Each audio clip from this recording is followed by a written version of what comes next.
Bonjour, mes bien-aimés dans le Seigneur. Nous disons bonjour à tous nos bien-aimés frères et sœurs qui nous suivent en ce moment. Et comme d'habitude, nous sommes encore là pour notre leçon d'aujourd'hui. Je crois que j'en ai déjà fait deux. Je fais les 4 vérités que tout le monde doit connaître. Et je fais la deuxième leçon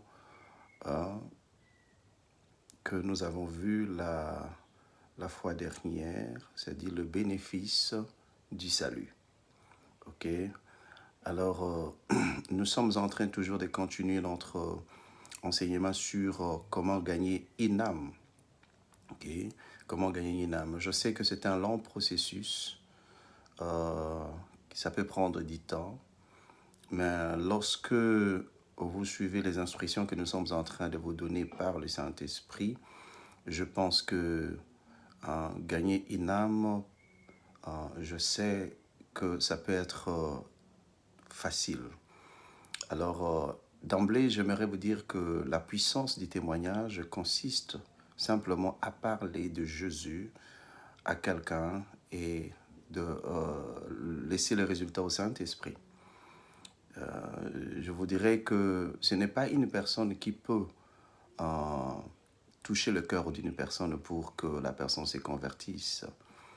Mais c'est le Saint-Esprit. Vous voyez, votre devoir est de pouvoir simplement parler de Jésus à quelqu'un et la personne, vous laissez plutôt le résultat au Saint-Esprit. Et c'est le Saint-Esprit qui fait toutes choses. Il a le devoir de convaincre le cœur sur ce qui concerne le péché, la justice et le jugement. Selon qu'il est écrit dans le livre de Jean, chapitre 16, le verset 7. Si vous lisez, vous allez voir ce que je viens d'énumérer tout à l'heure là. Alors j'aimerais que vous qui êtes en train de nous suivre en ce moment, que vous puissiez comprendre que gagner une âme, c'est quelque chose de très important. Alors, comme je l'ai dit, avant que nous puissions commencer, nous allons continuer. Nous allons aller à la troisième leçon.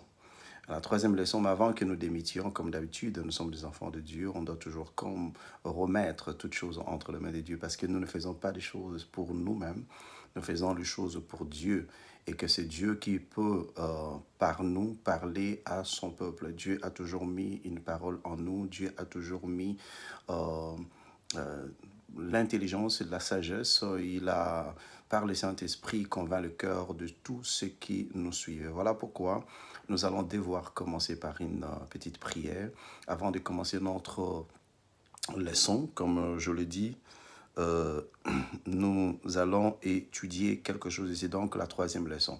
Alors, nous allons prier. Seigneur, nous te disons merci pour ta grâce et ton amour et pour l'opportunité que tu nous accordes encore aujourd'hui afin de pouvoir vaquer dans cette occupation que tu nous as donnée, ce meilleur travail que tu nous as donné d'évangéliser, de parler de Jésus-Christ aux autres personnes, car il est écrit dans ta parole, cette parole de la bonne nouvelle sera prêchée dans le monde entier pour servir de témoignage à toute la création. Et alors viendra la fin. Donc nous croyons notre Dieu que nous ne sommes pas en train de faire un travail en vain, mais nous voulons que ton peuple soit équipé pour pouvoir gagner beaucoup de gens dehors. Nous te disons merci et illumine les yeux de nos cœurs, ouvre notre entendement spirituel. Au nom de Jésus, nous avons prié. Amen. Amen, mes bien-aimés. Voici, c'est toujours le pasteur Olivier Mondé et comme je le disais tout à l'heure, je suis en Grande-Bretagne. Et là où nous sommes en train de travailler pour Dieu, nous sommes dans les assemblées de Dieu, amen. Et nous travaillons pour Dieu. Alors, voici notre troisième leçon.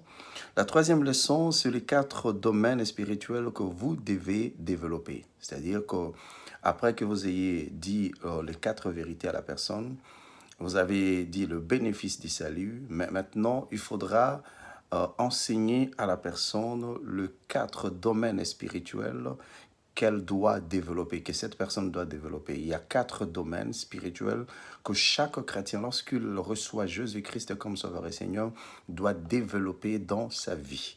Alors ça, c'est un élément très important parce que parfois, le chrétien peut venir à l'église là, il vient à l'église et il écoute seulement des prédications, il écoute certains enseignements très compliqués. Il n'arrive pas et puis il ne sait même pas comment faire, comment se débrouiller, comment grandir dans la foi, comment prier. Et il ne connaît pas toutes ces choses-là. Donc, après que vous ayez, déjà comme nous l'avons dit, hein, vous lui avez assuré, vous lui avez donné l'assurance du salut, vous lui avez montré l'assurance du salut par ce que nous avons dit précédemment, c'est-à-dire les 4 bénéfices du salut. Alors, vous devez lui parler maintenant, hein, enseigner à cette personne les 4 domaines spirituels qu'elle doit développer. OK? Alors, n'oubliez pas. Donc, ça, c'est la troisième leçon. Hein, les 4 domaines spirituels que vous devez développer. Dire à la personne qu'elle doit développer. Premièrement, il faut, la première des choses, c'est prier Dieu chaque jour. OK? Prier Dieu chaque jour. Donc, tout chrétien doit développer cela. OK? Tout chrétien doit développer. Quand vous acceptez Jésus-Christ comme Sauveur et Seigneur, il y a certains domaines spirituels que l'homme doit développer, que les chrétiens doivent développer, que vous devez développer. Alors, priez Dieu. Ouais, oui, priez Dieu chaque jour. Okay? La Bible nous dit dans le livre de, je pense bien que Thessaloniciens chapitre 5, le verset 17, il dit, priez sans cesse. Okay? Nous devons prier sans cesse. Nous prions sans relâche. Okay? Alors, ici, je vais lire un petit passage de la parole de Dieu dans le livre de Matthieu. Donc, nous allons aller, Matthieu chapitre 6, le verset 5 à 13, ok? Ça, c'est la prière de notre Père qui est aussi, ok? Alors, il faudra parler aux chrétiens de pouvoir développer ces domaines de la prière. Prier Dieu chaque jour. Nous voulons dire que pour un chrétien, pour un nouveau-né, vous lui dites simplement, la prière n'est pas une récitation, ok? Mais la prière, c'est s'adresser à Dieu, c'est parler à Dieu, c'est communiquer à Dieu, c'est demander quelque chose à Dieu. Vous lui expliquez ça, ok? Que la prière, c'est communiquer, hein? C'est une communication avec Dieu. C'est une demande que l'on fait à Dieu. C'est une intimité, c'est un moment que vous passez devant le Créateur, devant votre Dieu. Donc, là, j'aimerais que tous nous puissions lire. Vous allez l'aider par ces passages de l'Écriture dans Matthieu, hein, Matthieu chapitre 6. Chapitre 6, nous commençons la lecture à partir du verset 5e, comme je le dis. Je vais lire, ok? Je vais lire. La Bible dit, « Lorsque vous priez, ne soyez pas comme les hypocrites qui aiment à prier debout dans les synagogues et au coin de rue pour être vus des hommes. Je vous l'ai dit en vérité, ils reçoivent leur récompense. Mais quand tu pries, entre dans ta chambre, ferme ta porte et prie ton Père qui est dans le lieu secret, et ton Père qui voit dans le secret te le rendra. En priant, ne multipliez pas de vaines paroles comme le païen qui s'imagine qu'à force de prier, ils seront exaucés. Le verset 8, il dit, « Ne leur ressemblez pas, car votre Père sait de quoi vous avez besoin avant que vous les lui demandez. » Écoute maintenant. « Et voici comment donc vous devez prier. Notre Père qui es aux cieux, que ton nom soit sanctifié, que ton règne vienne, que ta volonté soit faite sur la terre comme au ciel. Donne-nous aujourd'hui notre pain quotidien. Pardonne-nous nos offenses comme nous pardonnons aussi. Pardonne-nous nos offenses comme je reprends le verset 12 dit, pardonne-nous nos offenses comme nous aussi nous pardonnons à ceux qui nous ont offensés.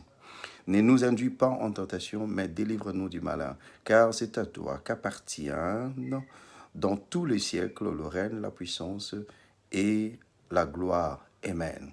Alors là, nous avons vu le premier élément, quand vous dites à la personne, c'est la prière n'est pas une publicité, ok? La prière n'est pas que tout le monde sache que tu es un homme de prière ou tu pries beaucoup.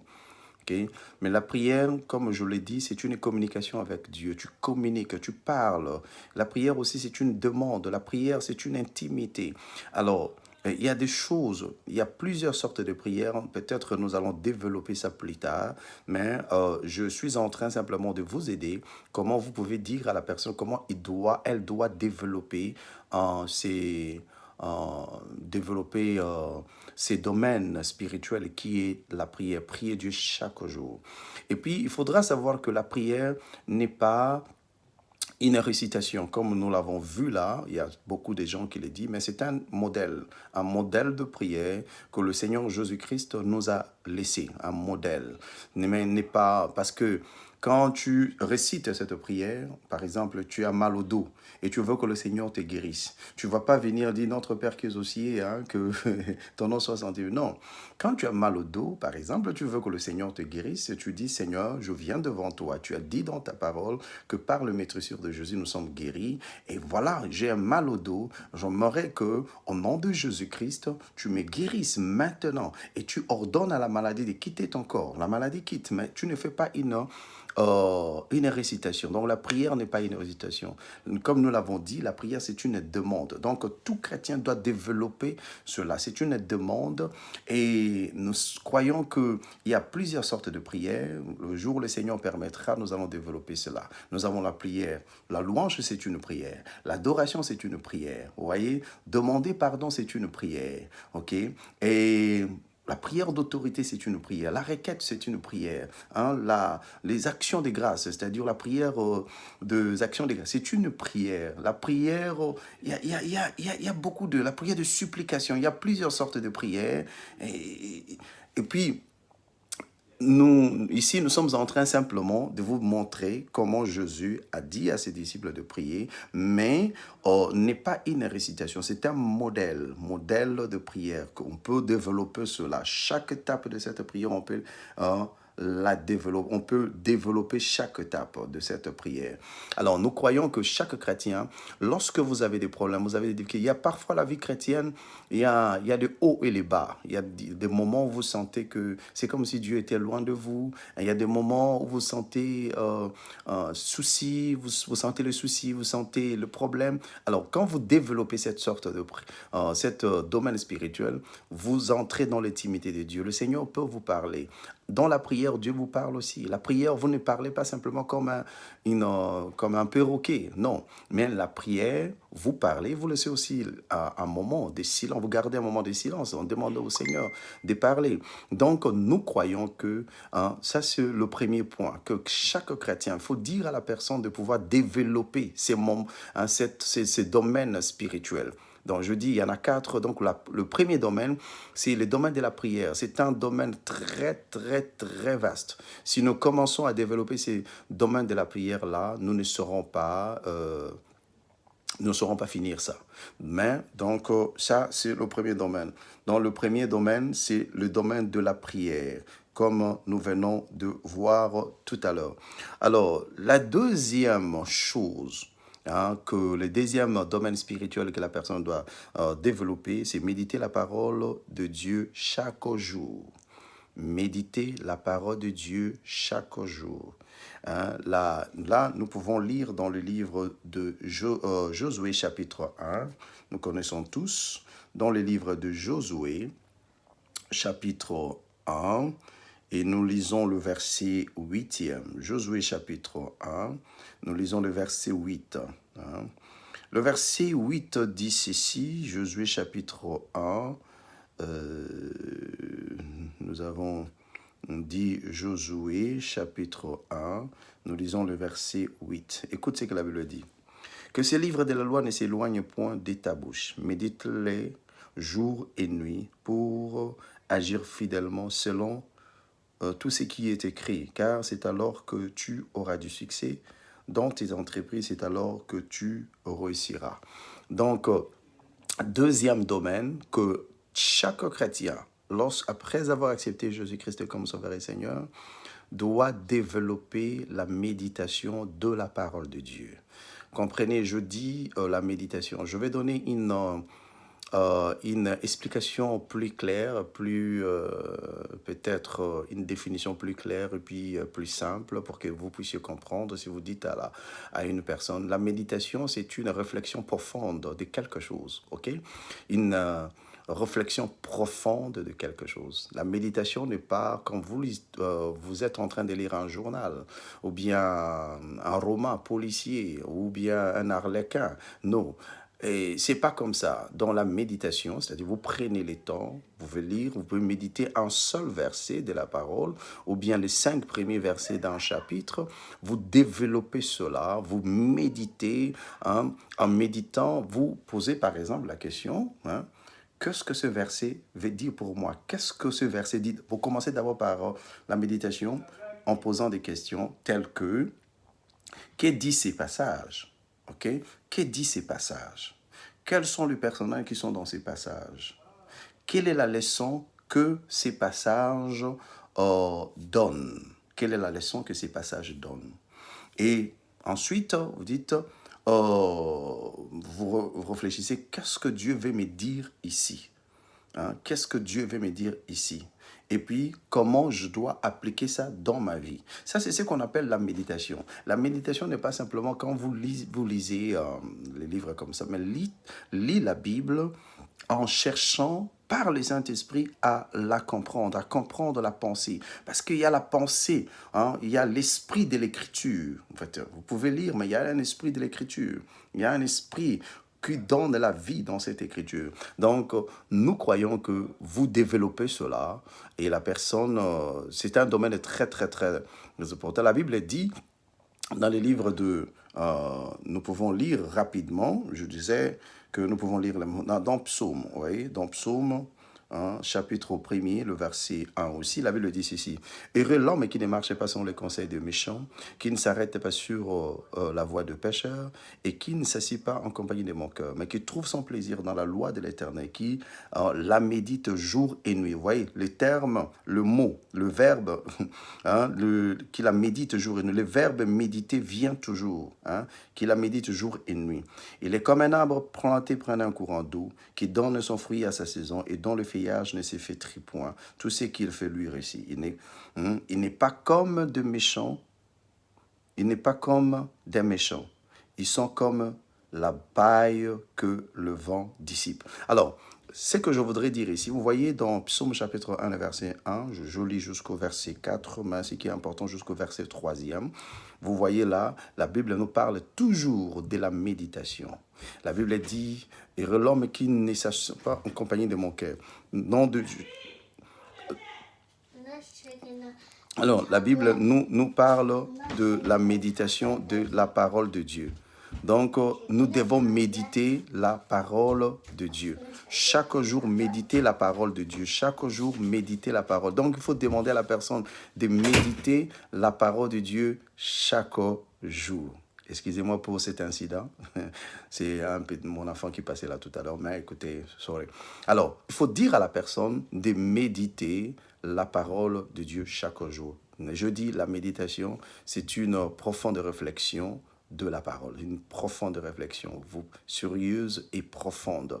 Et je dis en méditant, il faut poser la question telle que dit ces passages, quels sont les personnages qui sont dans les passages, quelle est la leçon que ces passages donnent et qu'est-ce que Dieu veut me dire par ici et qu'est-ce que je dois appliquer dans ma vie par rapport à ces passages-là dans un chapitre. Donc, la méditation de la parole de Dieu est très, très importante. Soit comme les chrétiens de Béret qui après avoir écouté la parole qu'on leur disait à l'église, ou bien dans une synagogue, ou bien n'importe quel endroit où la parole de Dieu était prêchée, lorsqu'ils rentraient chez eux, la Bible dit qu'ils méditaient la parole pour voir ce qu'on leur disait était correct. Toi aussi, il ne faut pas simplement te limiter à ce que le pasteur dit, ou bien ce que l'évangéliste dit, ou bien ce qu'un frère ou un berger est en train de dire. Mais quand tu rentres, médite la parole de Dieu. C'est un domaine très profond dont nous devons méditer la parole de Dieu chaque jour. La Bible dit, mon peuple périt en faute de connaissances. Alors, ça c'est le deuxième domaine spirituel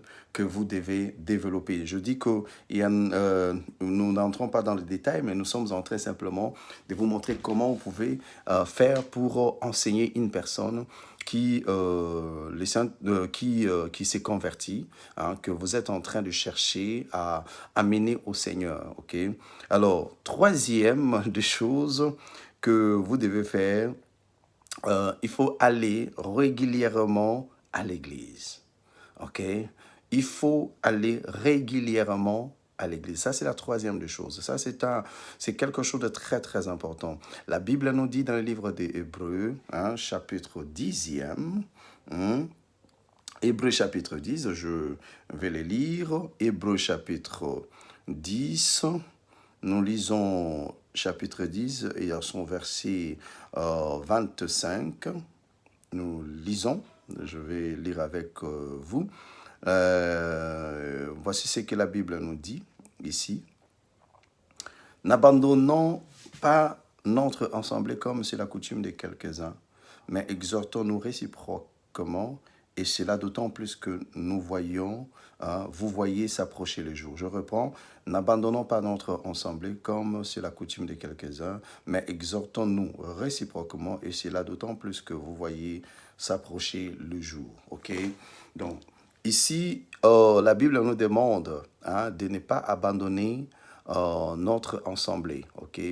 Je voudrais faire la différence entre l'église. Bon, aujourd'hui on appelle l'église, tous les bâtiments là nous appelons ça des églises, mais écoutez, ce sont des assemblées locales. Des assemblées locales. N'abandonnez pas vos assemblées. Mais la Bible parle ici, n'abandonnons pas notre assemblée. Donc, assemblée, c'est un bâtiment dans lequel le chrétien se réunit pour prier. Donc, l'église, c'est le corps de Christ. Ok, Jésus-Christ est la tête de l'église. Jésus est la racine de l'église. Donc, l'église, c'est toi, c'est moi, c'est tous ceux qui ont accepté Jésus-Christ comme Sauveur et Seigneur. L'église, c'est l'ensemble de ceux qui sont sortis du monde. Alors, ils sont appelés l'église. Mais on appelle ça l'église. C'est une bonne chose. Mais les assemblées locales, nous avons les assemblées locales. Donc, il faut dire à la personne de ne pas abandonner son assemblée. Alors, il doit aller régulièrement à l'église. Vous savez, c'est très important. Il y a beaucoup de gens qui disent qu'écoutez, pourquoi je dois aller à l'église? Je peux aussi prier Dieu chez moi à la maison. Je prie Dieu chez moi à la maison et le Seigneur va m'écouter. C'est vrai, il peut vous écouter, il vous écoute. Mais Jésus-Christ savait que l'église était importante. Et l'église était important. L'église était important. Les gens se réunissaient toujours. Si nous voulons commencer par l'église qui a commencé à Jérusalem, vous voyez, il y avait d'abord 120 personnes. Après que Jésus soit monté au ciel, et est parti, s'est séparé de ses disciples, il est monté au ciel. La Bible nous dit qu'ils sont restés 120 personnes, ils priaient, ils étaient toujours là. C'était une église, ils s'assemblaient. Alors, ils ne priaient pas d'ordre, ils ne priaient pas d'une manière dispersée, chacun dans sa maison, mais ils étaient toujours ensemble. Oui. Et ensuite, la Bible nous dit qu'ils persévéraient dans les enseignements. Ils étaient toujours là et puis ils se réunissaient dans les maisons. Donc, ce qui est important, c'est de pouvoir aller à l'église. Aller à l'église. Quand vous partez à l'église, cela ne veut pas dire que vous êtes sauvé. Ce n'est pas tout le monde qui part à l'église qui est sauvé. Mais quand vous allez à l'église, vous développez. C'est-à-dire que Dieu, au travers de ses serviteurs, au travers des bergers, au travers de ses de frères et sœurs, vous écoutez la parole de Dieu. Et vous savez, la Bible dit, la foi vient de ce qu'on attend et ce qu'on attend vient de la parole de Dieu. Quand vous allez à l'église, vous écoutez, vous développez ces domaines spirituels-là, aller régulièrement à l'église. La Bible dit que à l'église primitive, les gens étaient toujours assidus au temple. Ils étaient assidus au temple. Assidus, ça veut dire qu'ils étaient réguliers. Oui, assidu, ça veut dire quand vous êtes régulier à faire quelque chose, vous êtes assidu, c'est-à-dire c'est une régularité à faire quelque chose, c'est une régularité à aller à l'église. Donc la Bible nous parle ils étaient assidus à l'église. Donc il faudrait prier, demander à Dieu, demander à la personne, il faut dire à la personne que c'est un domaine qui doit développer. Il ne doit pas rater les enseignements de l'Église, il ne doit pas rater l'Église, il doit aller régulièrement à l'Église. À l'Église, c'est une bonne chose. C'est là où vous adorez Dieu. La Bible dit, là où deux ou trois sont réunis à mon nom, je suis au milieu d'eux. Lorsque nous sommes à l'église, Dieu s'assoit là. C'est celui qui reçoit nos louanges, nos adorations, nos supplications, et c'est celui qui nous parle aussi. Donc, il faudra demander à la personne de pouvoir aller toujours à l'église. Ça, c'est le troisième domaine spirituel que la personne doit développer. La quatrième, c'est de pouvoir parler de Jésus aux autres personnes. OK? Il doit développer ça. Elle doit. Donc, cette personne doit développer. Quatrième de chose, parler de Jésus aux autres personnes. Voilà. Quand nous lisons dans Marc chapitre 16, que nous allons lire rapidement, nous lisons Marc chapitre 16, excusez-moi, Marc chapitre 16. Et nous voyons dans le livre de Marc chapitre 16, nous allons lire le verset aussi 15 à 16.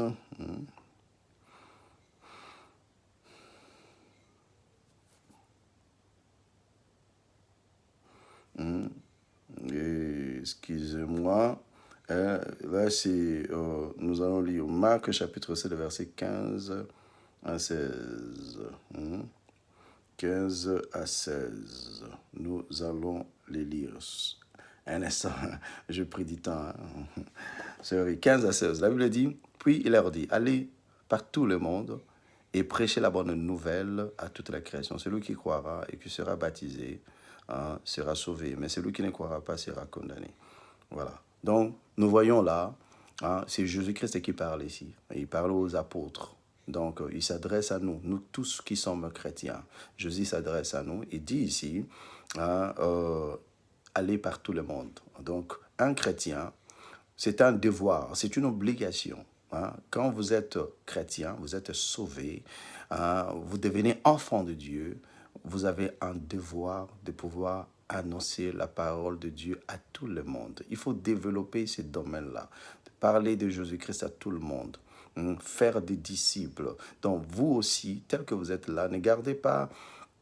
Il ne faut pas apprivoiser le Saint-Esprit. Le Saint-Esprit a besoin de s'exploser en vous en annonçant la parole de Dieu aux autres personnes. Quand vous annoncez la parole de Dieu aux autres personnes, je pense que le Seigneur sera très content. Parce que quand vous voyez ces versets-là, on dit « Allez par tout le monde ». Vous voyez, c'est un verset qui commence par une recommandation. Le verbe est conjugué à l'impératif. Vous voyez, vous savez que l'impératif, c'est un commandement, c'est un ordre qu'on donne. Ouais, c'est un ordre qu'on donne ici. Donc, en tant que chrétien, quand vous devenez chrétien, commencez ipso facto à annoncer l'évangile, parler de Jésus-Christ aux autres personnes. Comme je l'ai dit au départ, en disant, quand vous parlez de Jésus-Christ, vous n'avez pas besoin de faire une portion magique pour que la personne croie. Croyez. Vous annoncez simplement la parole parce qu'il vous a été demandé de prêcher, de parler de Dieu à d'autres personnes, à d'autres chrétiens. Faites-les et laisse le résultat au Saint-Esprit. C'est le Saint-Esprit qui va toucher le cœur de la personne. Alors, ce sont ces quatre domaines spirituels. Je sais que je ne suis pas entré dans le détail parce que nous sommes en train de recorder, parce que quand la vidéo aussi est très longue, il y a beaucoup de gens qui n'arrivent pas à suivre ça. Alors, c'est pour cette raison, je suis en train d'écourter ça à ce niveau-ci. Alors, vous avez vu cela. Alors, pour conclure, je dirais ceci. Vous voyez, nous allons lire un verset de la Bible dans Actes chapitre 2, le verset Actes chapitre 2e, Actes des Apôtres chapitre 2, verset 42, que nous tous nous connaissons. Bon, ce sont des choses que nous connaissons tous, chapitre 2e, et nous sommes au verset 42. Voici ce que la Bible dit. On commence au 41 et puis 42. La Bible dit ceci. Ceux qui acceptèrent sa parole furent baptisés. En ce jour, les nombres des disciples sont augmentant d'environ 3000 âmes. Verset 42 qui nous intéresse, il dit « Ils persévéraient dans les enseignements des apôtres, dans la communion fraternelle, dans la fraction du pain et dans les prières. » Voyez, frères et sœurs, ce sont des choses que nous devons faire, ok? Vous voyez là, persévérer dans la prière, l'enseignement, la communion fraternelle, ça, ce sont des domaines spirituels que nous devons développer. Alors, je vais me résumer en disant ceci. Nous avons dit les 4 domaines qu'on doit développer. Premièrement, prier Dieu chaque jour. Deuxièmement, c'est méditer la parole de Dieu chaque jour. Troisièmement, aller régulièrement à l'église. Aller régulièrement à l'église. Je n'ai pas dit aller régulièrement, donc aller tous les jours à l'église. J'ai dit aller régulièrement. Ouais, vous comprenez quand même la différence que je vais faire par là. Et ensuite, parler de Jésus aux autres. Donc, vous devez parler de Jésus, vos voisins et tout. Donc, ce sont là les 4 domaines spirituels que vous devez développer. Ça, c'était notre 3e leçon. Que Dieu vous bénisse. Et c'était le pasteur Olivier. Je vais prier. Seigneur, merci. Permets que cet enseignement aide quelqu'un à enseigner aux autres et à pouvoir gagner une âme. Nous te disons merci parce que c'est toi qui ouvriras l'intelligence et la sagesse. Je parlais courtement, mais je sais que beaucoup de mes bien-aimés, ils vont développer cela pour que le nom de Jésus-Christ soit connu dans le monde. Au nom de Jésus, nous avons prié. Amen. Merci beaucoup, mes bien-aimés. Que Dieu vous bénisse. C'était le pasteur Olivier Mundek. C'était notre 3e leçon. Bye bye.